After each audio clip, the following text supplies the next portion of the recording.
Ubah kata, kamu nggak ngerti saya. Perilaku saya ke kamu tergantung perilaku kamu ke saya. Kenapa sih dia tega melakukan hal ini kepada saya? Hidup tidak adil. Mengapa kehidupan begitu berat buat saya? Barisan kalimat ini merupakan pernyataan juga pertanyaan secara umum. Kata-kata itu kalimat biasa dan banyak diucapkan orang. Dan kalimat itulah pelajaran kali ini yang akan kita bahas dalam Sadar Kaya Advance. Ingat, kata-kata yang keluar adalah cermin lain yang terang untuk membaca atau melihat siapa orang yang mengucapkannya. Kualitas dan isi dalamnya seseorang akan terlihat dari pilihan kata-katanya mengucapkan sebuah kalimat.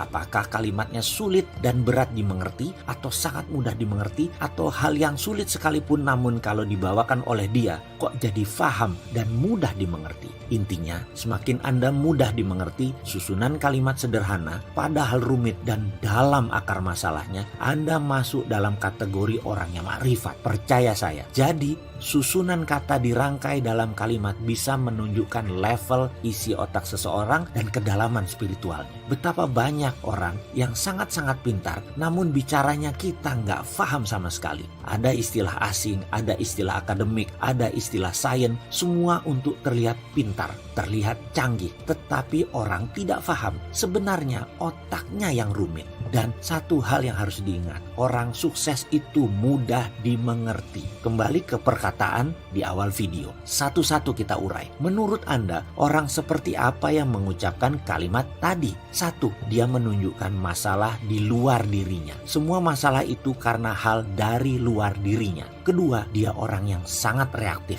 Ada aksi, dia bereaksi. Ketiga, dia sedang lelah mentalnya. Kunci sukses lain dalam mengelola pikiran sadar kaya, kalau peluang Anda hanya 1% untuk sukses, 99% adalah kegagalan, maka coba lihat yang 99 itu. Apa saja? Begitu Anda tahu semua hal yang 99% kegagalan itu, cobalah sekarang melakukan hal yang sebaliknya. Pasti peluang sukses Anda menjadi 100%. Jadi kalimat tadi kita ubah sekarang. Karena saya mau dimengerti, maka sekarang saya mau mengerti orang lain terlebih dahulu.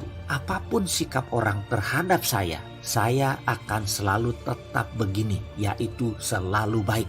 Mengapa saya mau diperlakukan seperti ini? Stop! Saya mau melakukan hal yang baru. Sekarang kira-kira bagaimana peluang dia dengan merubah hal baru seperti perkataan tersebut? Mengubah ucapan di paragraf awal seperti di paragraf akhir. Pastinya ucapan tadi akan merubah cara berpikir dan bertindak, dan hasilnya pasti positif.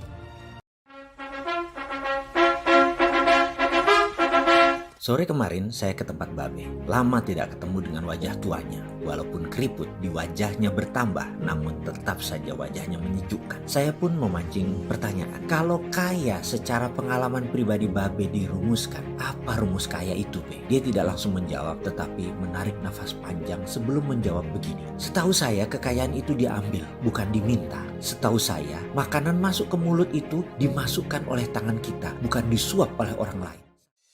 Anda sudah melakukan banyak hal, namun belum sukses. Percayakah Anda bahwa sukses, bahagia, kemakmuran semua ada hubungannya dengan program software dalam pikiran bawah sadar Anda? Software itu bernama Prosperity Conscious.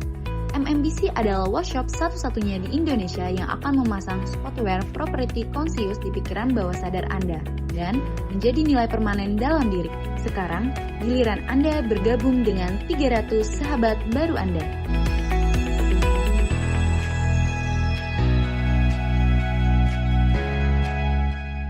Sama halnya dengan kekayaan. Gak ada kekayaan itu datang. Gak ada jabatan itu diberi. Semuanya harus diambil. Semuanya harus direbut. Nah, cara seperti merebut atau mengambil ini, sayangnya Tuhan yang Maha Adil itu sudah membuat aturan. Sudah ada law-nya atau hukumnya. Mau itu penjahat, mau dia orang baik, mau dia ahli ibadah, mau dia koruptor. Selama menggunakan cara untuk menjadi kaya yang sudah digariskan, mereka pasti kaya. Jadi kaya itu bukan hak orang soleh, atau kaya itu bukan hak orang jahat. Kaya itu hak semua orang. Cara mendapatkannya sudah digariskan, sudah ditentukan, sudah ada pakemnya. Saya kenal sekali pakem itu, kata si Babe sambil menarik nafas panjang lagi. Bahkan jangan kaget kalau rumus yang dikatakan oleh orang banyak salahnya. Misalnya ada pernyataan, kalau kita berbuat baik maka pasti ganjarannya berbuat baik dan menjadi kaya. Kalau kita jahat pasti gak bisa kaya. Mohon maaf, kalau jalan menjadi makmur seperti itu yang dipikirkan atau dikatakan, salah. Maaf sekali lagi, makmur bukan seperti itu. Rasanya itu akan banyak membuat orang kusut kalau berpikir kayak gitu.